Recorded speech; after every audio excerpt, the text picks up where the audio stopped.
Welcome to Confessions of a Higher Ed Social Media Manager, where we delve into the world of higher ed social media through the eyes of people behind the screens. Join us as we explore the ups and downs and everything in between when managing online presence for colleges and universities. From navigating the latest social media trends to dealing with crisis management, we'll hear firsthand accounts of what it's really like to be a higher ed social media manager.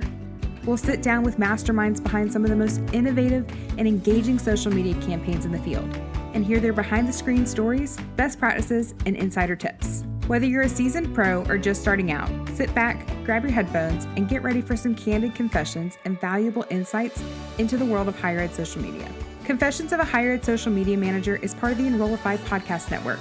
You can subscribe to this podcast at enrollify.org or wherever you get your podcast.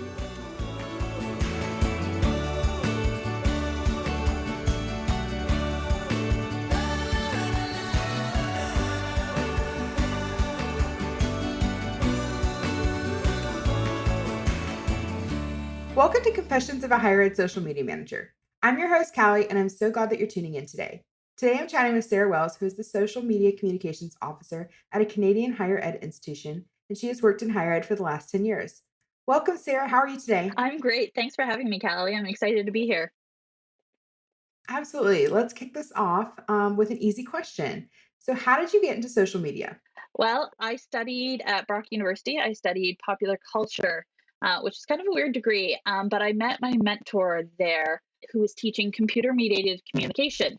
Uh, that's what it was called at the time. Today, I'm pretty sure I call it social media. So I largely credit getting into social media because of him and the courses I took with him. And that led me into some different educational opportunities. And then I hit right when social media was becoming a bigger thing. And those were the jobs I landed out of school.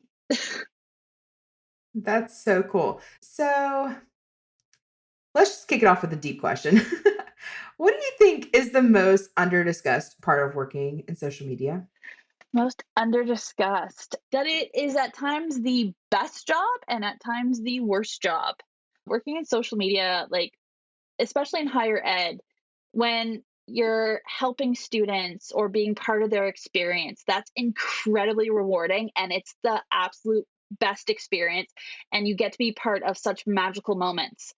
But when something goes wrong or there's an issue, that's also the place where they come and they download every emotion. And you are the person who has to receive that. While they're yelling at the brand, you're still the person receiving all of that. So you can go from having the best job at your institution to having probably the worst job at your institution. And I think that's probably one thing that people don't realize. They're just like, oh, you're playing on social media. That's so fun. Not when something goes wrong. When something goes wrong, it's brutal and it's a real toll on your mental health.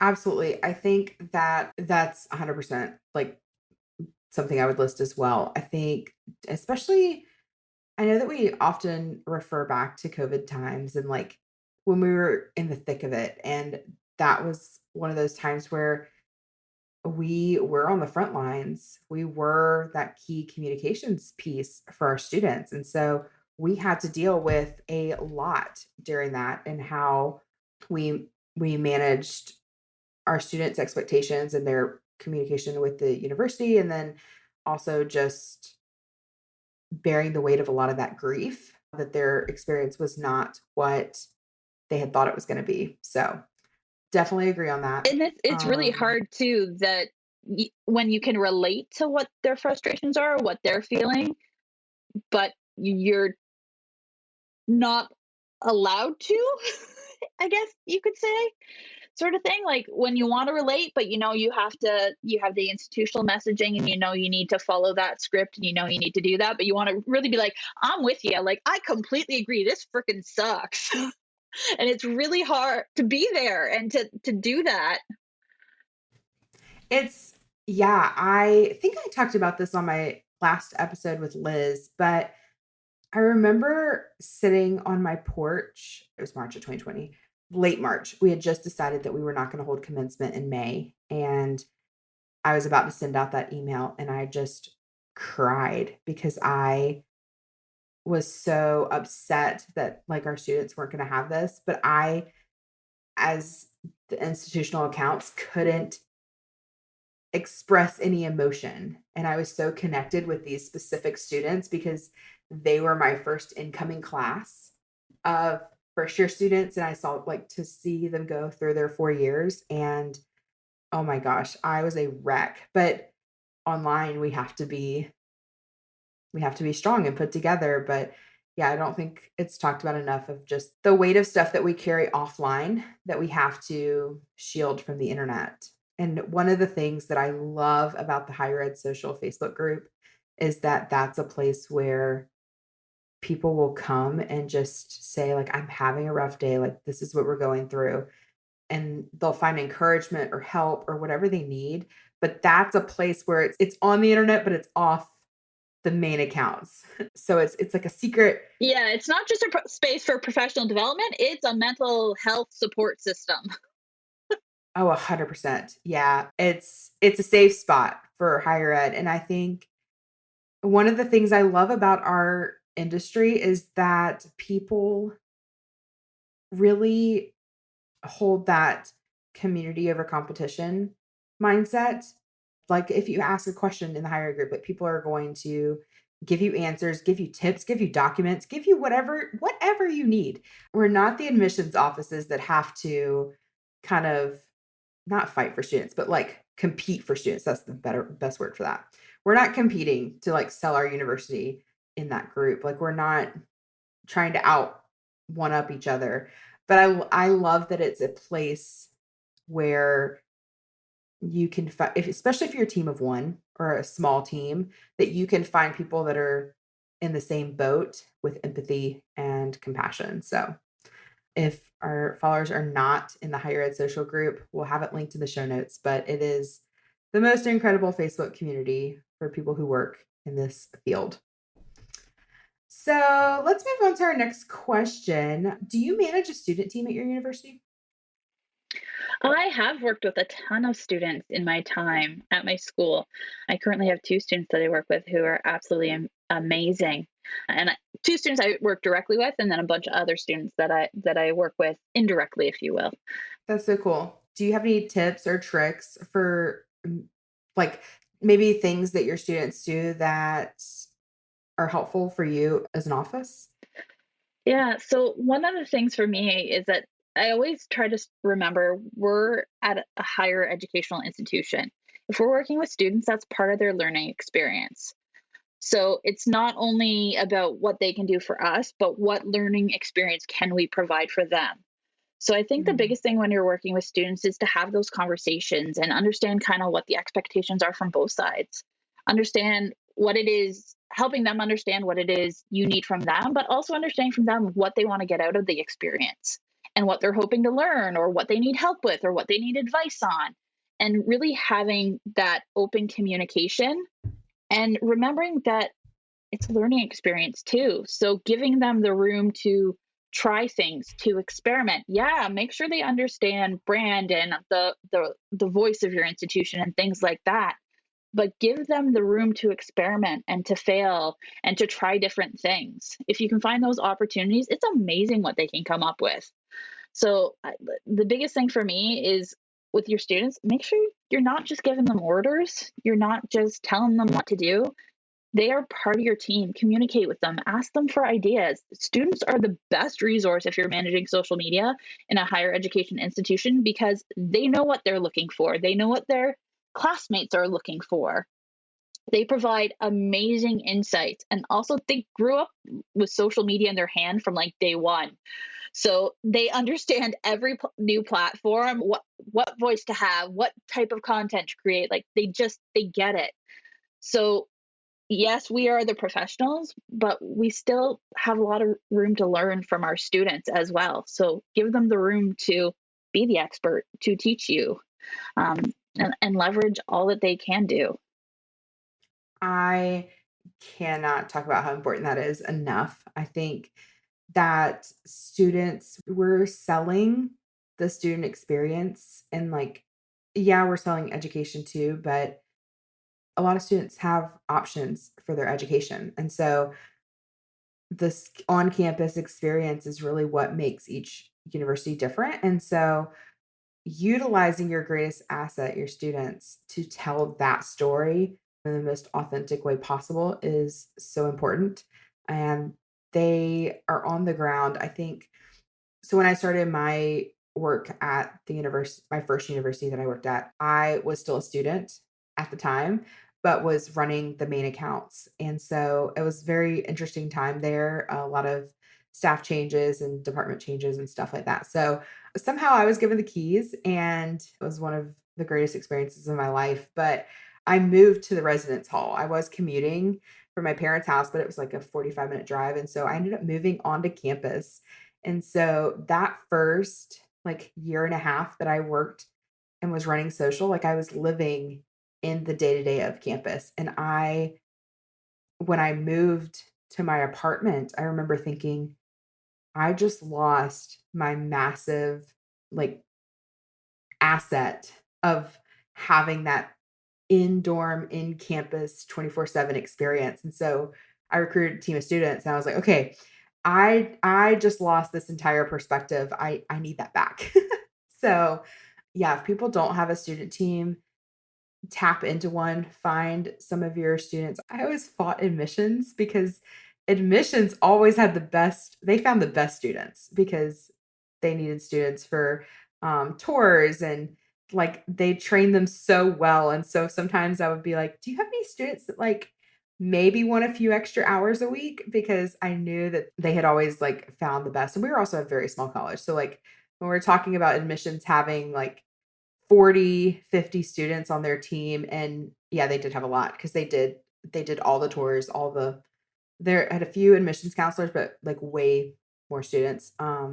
Then our school only had like 400 residential students to begin with. So they had a massive chunk of them over in the admissions office. So yeah, we loved bringing students into the office and just it also remembered it helped us to connect with who we were dealing with on a daily basis. So big advocate for student workers and finding different ways to include them in your office, but also in your content and then getting their perspective. So we're going to go back to some comments talking about managing social from a university perspective. Do you have any like funniest or most memorable like comments or interactions that you've received on post? So if you come across me on social, my handle often involves the word sassy. So I think my most memorable comment, one day we had a student, it was kind of in that weird time between summer and fall.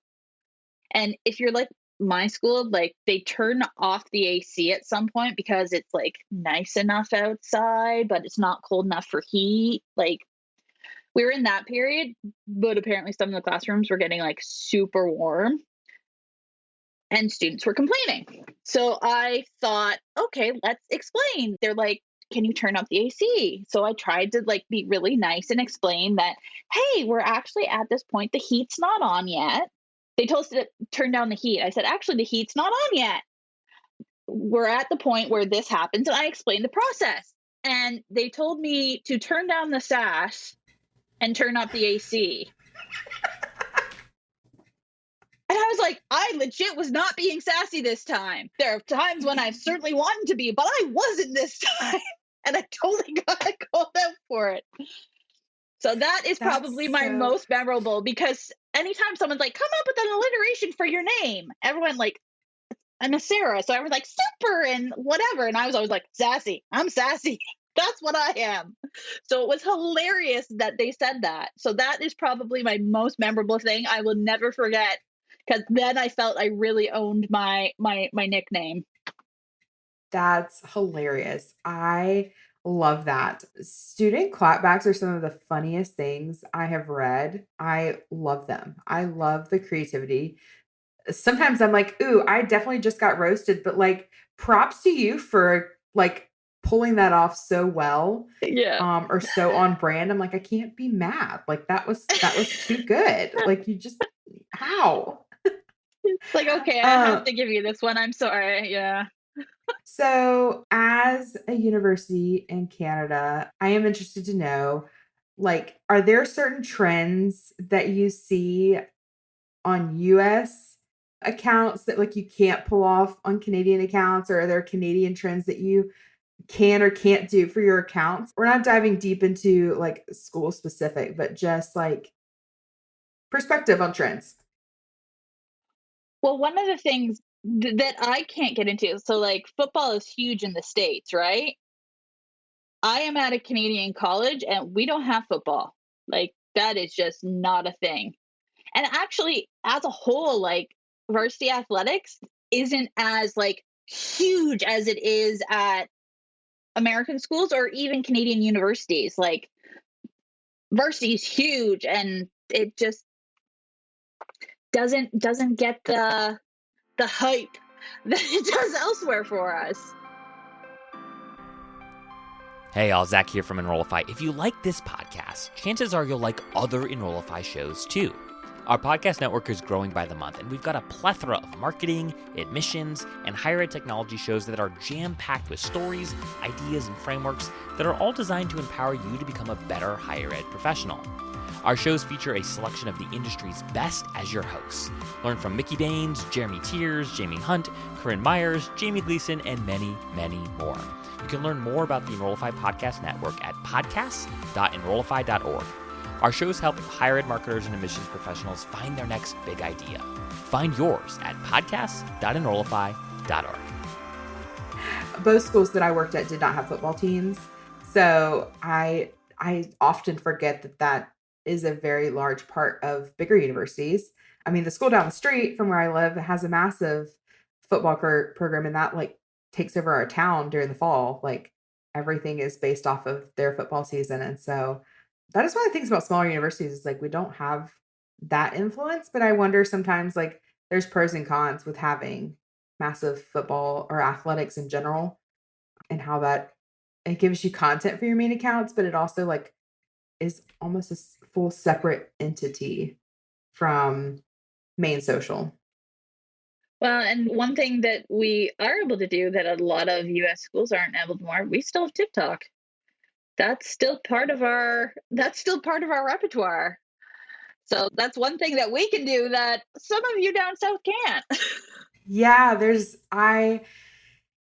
TikTok. I am pretty sure most followers know how much I love TikTok. I think our listeners also know that I work for Zeme, which is the social media app for high schoolers going to college to create community. And so I I get to log into the Zeme account, and my favorite thing to do is to go through and type in like acceptance letters, and look at those hashtags and comment on students' videos, and not like selling the platform, just like congratulations on getting into that school, because like we work with so many different schools, and there's just sheer joy in that kind of like UGC content. We definitely don't get it on Facebook. We sometimes get it on Instagram, but TikTok's where it's living right now. And so That used to be my favorite thing about Twitter when I started in 2015. Like February 1st is our day. Like that, or was our day. That was the day that offers typically started to go out for a lot of our programs. And like Twitter used to like blow up. We had like hundreds of mentions, just insane. And it was such good engagement. It was like in my calendar, okay, Feb 1st, we got to do these messages and we got to do this and we got to reach and we got to be prepared for this. And like I blocked my calendar for everything. And I haven't been able to replicate that since like 2018 on any other platform. it's interesting to see like what like the ebb and flow of social, like what takes off and what doesn't, which leads into another question is like, what is your favorite platform at the moment, both personally and professionally? Personally and professionally, I'm going to say personally, it's probably Reddit. And professionally, it may actually be Reddit. Like I like Reddit. Ooh, I don't do enough on Reddit. I wish I did. I need to like dig into that more. So when you're thinking of social, like what place do I still enjoy being in? What place do I still like being in? And there's some unique opportunities on Reddit. I enjoy it, and I probably shouldn't be saying this out loud because it's kind of like our secret weapon, because most of higher ed isn't there yet. That is also true. There's so much. I think one of the things about higher ed and Reddit specifically is I know that one of our team members at CME like has alerts mentioned or like alerts for different things on Reddit. And also he'll go into like the application, like college application Reddits and answer questions for students or give them resources.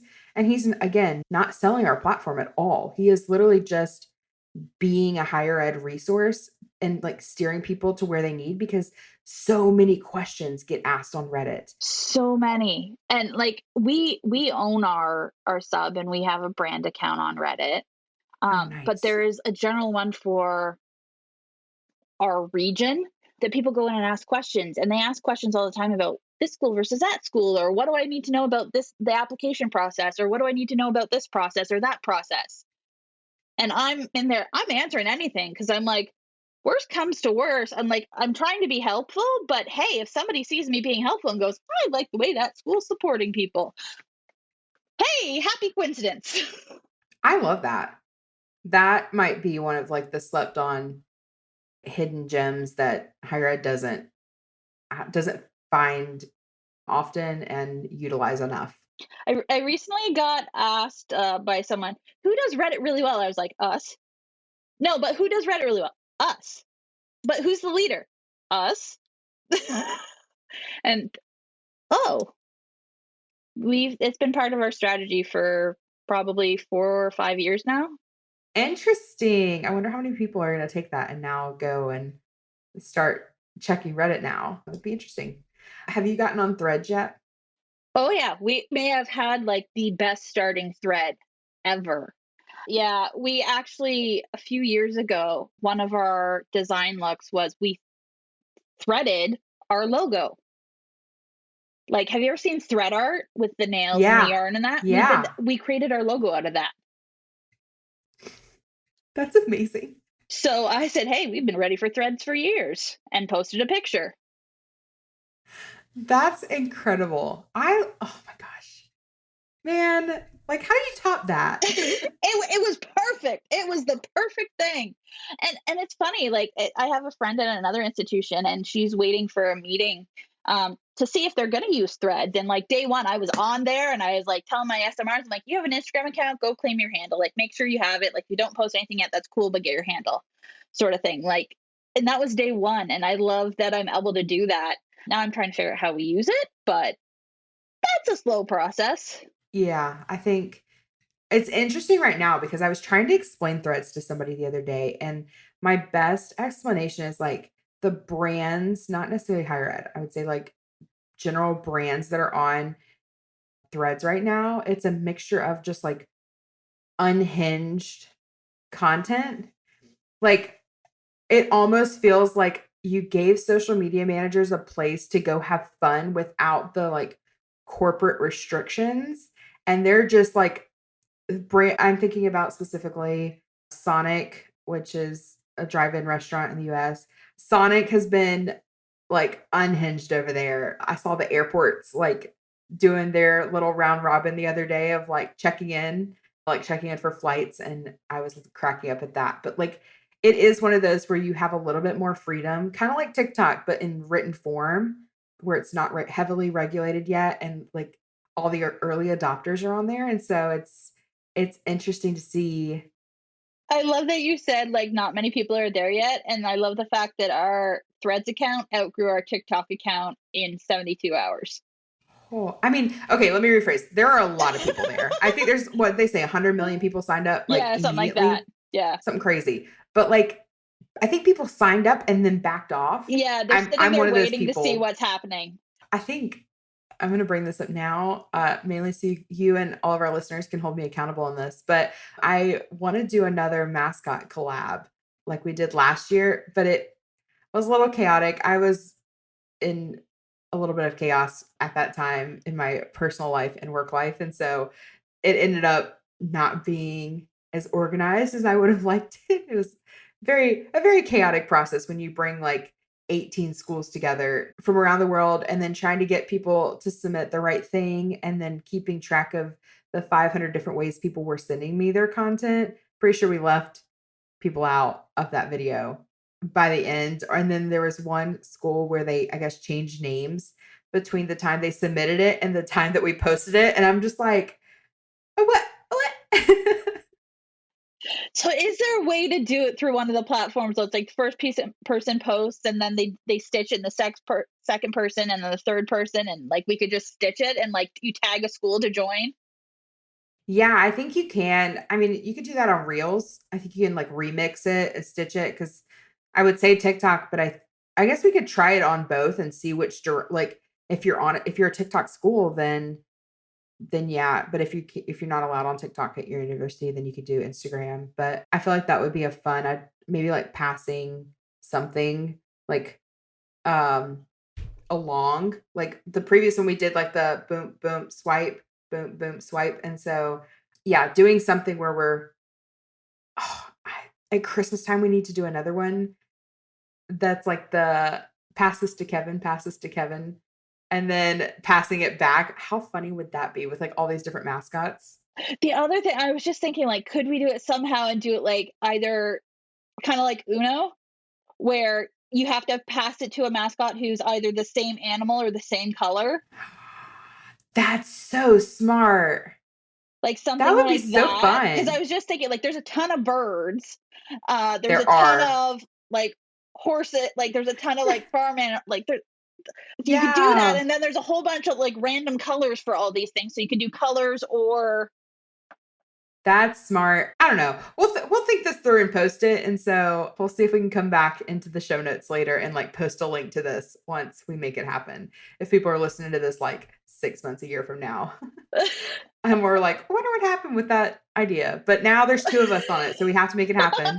It's not just living in my little chaotic brain. We've got accountability with our audience. I'll get Canada on board. I'll get the US, you get Canada, we'll unite, done. So we're gonna run through our last couple questions as we wrap up this episode. It's been so fun. So gonna jump back in a little serious again, but what is a moment that you wish you could have pulled back the curtains and let people see behind the screen? Oh, Yep. what every time something goes wrong, Yeah. not just like COVID, but like there's other things that can go wrong. If you're in an institution, there can be faculty issues, there can be staff issues, there can be things on campus that happen. Like every time one of those things happens, and like we get the like visceral gut reaction of students, and they don't realize what's happening behind the scenes, like all the people that are involved, what the chain is that we go through, what the thought process is we go through, what we're actually feeling when we're having to communicate these various things, like those moments. Because I Mhm. think when we're a brand, it's easy to like go after the brand, but you forget that there's actual people behind there. So like those moments, and it's Yeah. people who often care about you and who are feeling the same things that you are and who are struggling the same way you are. Like I think those moments are the moments where I'd like to be like, hey, like we get it. We understand. We're people too. That goes back to something we talked about earlier of that we often feel pretty heavy feelings on this side of the computer screen, and people that are on the other side of the accounts usually they vent and they're hurting or they're upset or they're mad or they're whatever. We always love the excited and the happy moments, like we'll definitely share in that too, but when we think about those like more negative emotions, like I think a lot of people think that if they get mad at the online accounts, like that administration or people higher up are gonna see that, feel that, hear that. And it's not. They're not the ones that are checking the DMs or the comments. Most of the time, they're not seeing any of that. And then I've worked for a couple of different presidents in my time in higher ed that weren't even on social media. And the And bizarre assumption sometimes that it's the president that's behind that account. yeah, I'm like, you do realize we are not the same person. Not happening. Not even close, and I'm not gonna take your comments and go take it to them either. Yeah. Like, if it's an issue, then, yeah, we'll bring it up with the people that we need to Yeah, bring the it right up with. people. But Exactly, but he that's is not usually the right not. person. No, it's usually not the president, Yeah. so I definitely think that's interesting. What is the most important lesson that you've learned over your career? Or like what is something you would give to somebody new to the field? Advocating for yourself and determining your own boundaries. I think that took me a while to learn and to establish. I give a lot of credit, actually. I mentioned before that I met Tony at PSE Web. PSE Web is post-secondary education web and digital conference in Canada for all of Canadian higher ed's digital and web. And I connected with that group not long after I started. And for years, I knew the person who started. She was like, come present at the conference, come present at the conference. And I was like, I don't have anything of value to say. Like, I don't think I'm doing anything that's worthwhile, that'd be helpful to anyone. Finally, about 5 years in, I made it my goal to speak at that conference. And I'm like, I don't know if this is going to hit. Like, I'm just sharing what I do. I don't know if it's of any value. Like, I assume this is what people are doing and this isn't new or unique. And I presented, and the reaction blew me away. Like, people were like, oh my goodness, this is such a good idea. Why aren't we doing this? And like, the comments were unreal. And it took that moment with my peers in higher ed giving me that feedback that I realized, wait, no, I'm really freaking good at what I do. And I need to, like, I'm not failing when I need help. I need to go, nope, I'm good at what I do. I've done this. I need more help. I need more support. And like that whole advocating for yourself and asking for help and pushing in the right way for what's needed. And I think that piece, I think in social media, a lot of us we all have the kind of imposter syndrome. Like, social media is still fairly new, and it's like, well, we didn't go to school for it. Like, I don't know. We're just kind of making it up as we go along. That's what we feel like. But we're not. We were the first generation. We started social. We were the ones that were first there when Facebook became a thing. Like, we were the original ones there. We grew up with social. We weren't born into it. We grew up with it. And we undervalue that experience a lot of the time. So that lived experience, and I think even the students coming up now who are in their 20s, yeah, they were born into social, but like, most of their social experience has been learned outside of academics. And how often do we only give value to the things that we learn in a classroom? So it's that piece of having confidence in what we know and valuing our learned things, both in the classroom and outside of it, and having confidence in that and being willing to advocate for that and say, no, I do know what I'm talking about. I do know what I need. So that piece, I think, is the important thing that for me, when I'm training or working with students, I want an open communication environment. I want you to communicate what you need from me, what you need for yourself, that piece, and to be willing to giving them a safe space to learn how to have those uncomfortable or hard conversations. Because we often just go, oh, I shouldn't do that. That makes me look weak or that makes me look whatever. But figuring out how to have those conversations and that it's okay to ask for help. It's okay to advocate for yourself. It's okay to be confident in what you do. Those things, because I think that's the struggle a lot of us in social media face. It's that imposter syndrome that we don't really know what we're doing. I think you hit the nail on the head when you talked about how most of us didn't go to school for anything social media related. Sometimes it's marketing, sometimes it's communications. I mean, I have a degree in early childhood and a degree in social work. Like, it's not, that definitely wasn't my path, but I I think if you ask me what I've struggled with working in social media the most, it's always been imposter syndrome. And I think we all work at different size schools. We work at different size teams, like a team that has 5 or 6 people on it, or a dedicated graphics person or a dedicated video photo person, versus someone who's trying to manage it all. Like, those are very much different expectations, but our school leadership usually doesn't recognize like how many different variables there are in there. and how much that we're asking. I'm going to go specifically with like team of one people, how much we're asking them to do. We're asking them to do social listening, content creation, writing, photo, video, stay on top of the trends across 8 different platforms, etc. So like the fact that we're functioning and like doing our jobs at all a lot of times is proof that like we are making it, and that when you see other schools that look a little bit more put together or people that seem like they have it all together, the reality is I'm pretty sure if we pulled a group of the higher ed, like people that work in higher ed social, almost every single one of them would say they have imposter syndrome in some form or like capacity, because I I feel that way consistently. Think too about the way people talk about social. Often the term just social. It's just social. Like we're often minimized in what our contributions are to a team or to an environment as just social, or, oh, she just plays on Facebook all day, or like those types of things. Like those types of things get said to us all the time that undermine what we do. And how do you not have imposter syndrome when that's the language that is inherent to our work in a lot of ways? How do we get beyond that?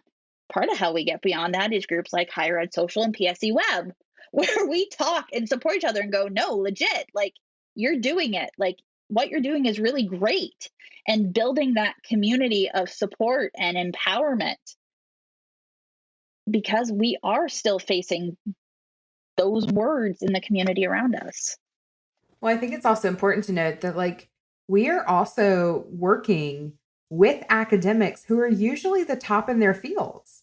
Like they have terminal degrees, like they have everything that they can get in their field. So if you're working with like a chemist or someone who is has their PhD in like British literature from a very specific time period, like they have studied this for so long and they've got the credentials. Like sometimes I think they won't admit it, but like a lot of academics downplay social because, yeah, there's not degrees that we've spent years pursuing a piece of paper in a classroom, but we have spent years with lived experience in fighting a whole different battle than they are. We may not be writing papers, but we are fighting the comments and trying to stay like what I always joke when classes tell me, or I'm teaching a social media class at the university that I used to work at, and they're like, "Okay, what books do you want?" And I'm like, "No, no, no, no, no, no, no, no.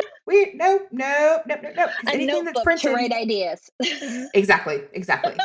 Because pretty much if the book is written, it's going to be outdated by the time it's printed. Yeah. The other thing, when you're talking about the chemist or the British literature or whatever, part of that's about access.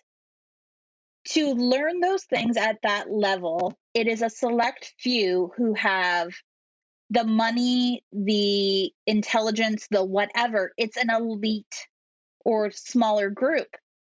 Social media is more of a grassroots, accessible piece that everyone has access to. And as soon as everyone has access to it, it's normal. It's part of culture. It's not part of the upper echelon or whatever. It's for the masses, which in a lot of cases is for the lower class, if you will. And it's that aspect of it. So everyone's like, well, I can do that. I have a Facebook page. I can do that. And it's that piece that challenges what we do too, because it is accessible to everyone. Yeah, absolutely. And I don't like looking back over social media, I don't think building community has changed a lot over the years. I think there are always going to be those fundamental foundational pieces that go towards building an online community. Yeah.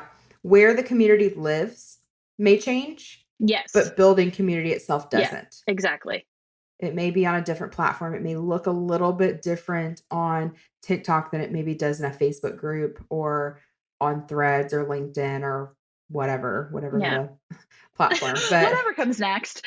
Yeah, whatever exists. But still the foundations of community and people, that's what people are craving. Our world may be going like is become fully digital, but people still need other people and need community. And so that's one of those like super important parts of our job is that not only are we pushing out information on behalf of our schools, we're also building that online community so that once they're off campus and they've graduated, they still have a place to come back to online, even if they're hundreds of miles away. So, That old thing that I say all the time, social media is inherently social. If you mhm, lose that social aspect and you don't build the communities and support the communities and engage with people, yes, it's not social media. it's just another billboard. Nice. Well, let's wrap up with our final question, my favorite one to ask on the podcast. What is your confession? What is something you've done as a social media manager that someone probably wouldn't expect? So the thing that most shocks most people is that my personal social media is a complete disaster. Like my social media has died a death. My own social. Like that's probably the biggest thing. When you manage social media for a brand, by the end of the day, you're like, I don't want to touch it. Mm.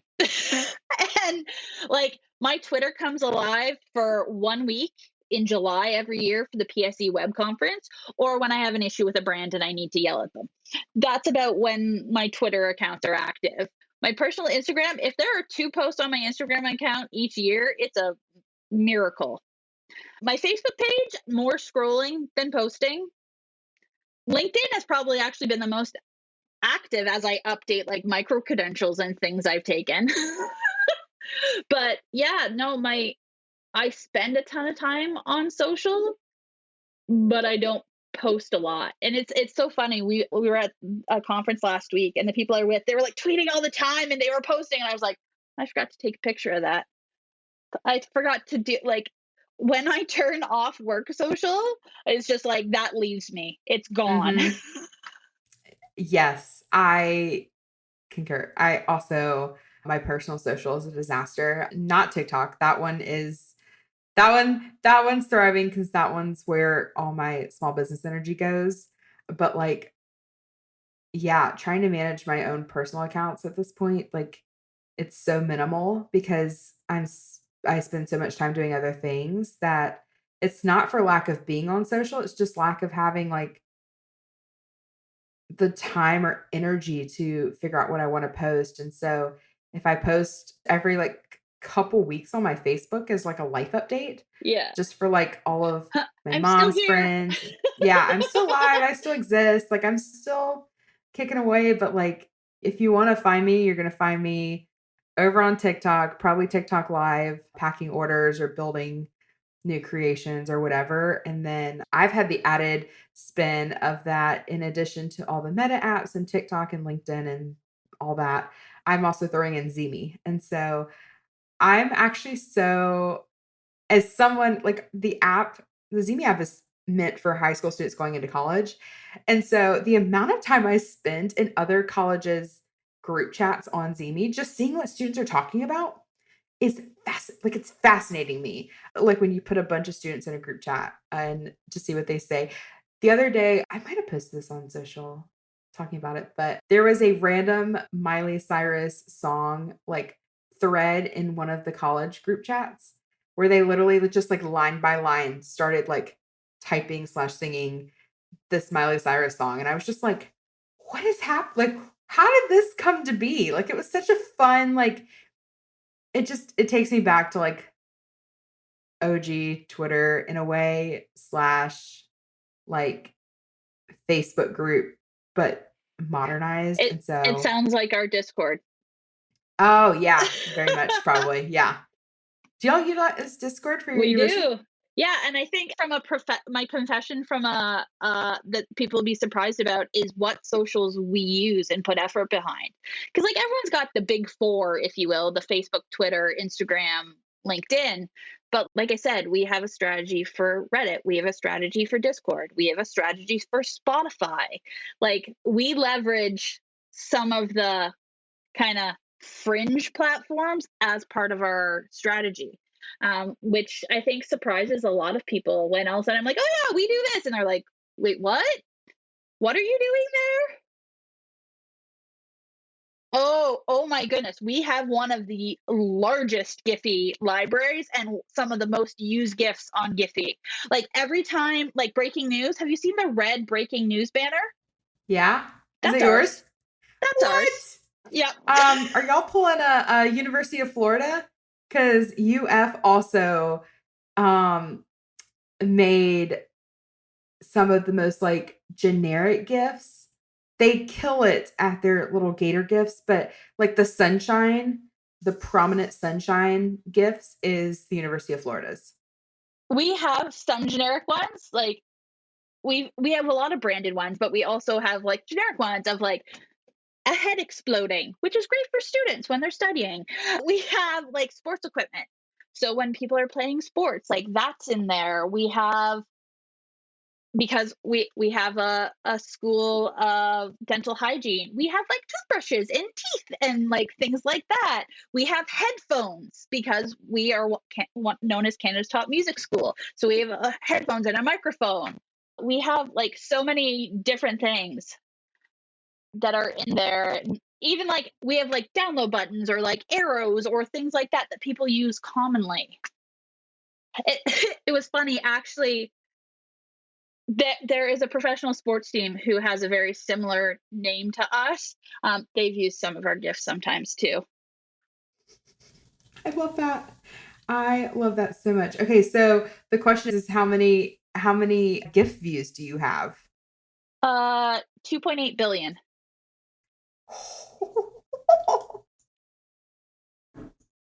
We have 781 GIF uploads and 2.8 billion views. Yeah. Dang, that's billion. Oh my gosh. Okay, so one of the schools that I used to work at, this is just, if you're listening and you've thought about getting on Giphy, like do it. They're not terribly hard to make and they're so fun. But we have 16 GIFs uploaded and it has 6.2 million views. And so that's over the last 2 years. It's actually probably just hitting that 2-year mark. And so it's for a school that has like less than 1,000 students. Yeah. To have 6.2 million, which is nowhere near your 2-something billion. Oh my gosh. Well, it was funny when I started asking for these, I was like, we need these. And I have a team that I work with, a creative team that I work with. And I do not have the skills to make gifts myself yet. And I was like, I need these. And I'm like, well, that's not really, they didn't quite understand. And then I showed them what I was looking for. They're like, oh, we can do that. So I now have a shared spreadsheet with them. And anytime I come up with new ideas, I put that in there. And when they have time, they create more for me. And like I said, we're up to 781 gifts. Oh, I love that so much. We are at our time. And so, Sarah, I just want to say thank you so much for joining me on the podcast today and for talking all the fun social media stuff. I think this is the first podcast we've talked about like Reddit and Discord and Giphy and stuff. So I love that we ended on that note and that we talked about imposter syndrome. I feel like that's so important as well to let others know that you're not alone in feeling that, because that is unfortunately a very prominent feeling in higher ed social. Let me rephrase. It's something that I feel like a lot of people don't talk about, but that a lot of people feel. And so if you're out there and you're feeling that level of imposter syndrome, know that you're not alone and that there's an entire community here to support you and that you're killing it. You're doing your job. You're doing great. You're representing your school and just keep moving forward. So thank you, Sarah, so much for joining. And thank you to our audience for listening. And I hope you all have a great day. Thanks so much for having me.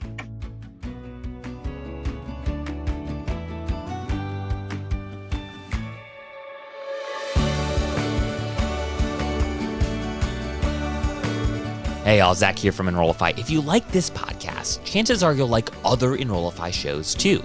Our podcast network is growing by the month, and we've got a plethora of marketing, admissions, and higher ed technology shows that are jam-packed with stories, ideas, and frameworks that are all designed to empower you to become a better higher ed professional. Our shows feature a selection of the industry's best as your hosts, Learn from Mickey Baines, Jeremy Tiers, Jamie Hunt, Corinne Myers, Jamie Gleason, and many, many more. You can learn more about the Enrollify Podcast Network at podcasts.enrollify.org. Our shows help higher ed marketers and admissions professionals find their next big idea. Find yours at podcasts.enrollify.org.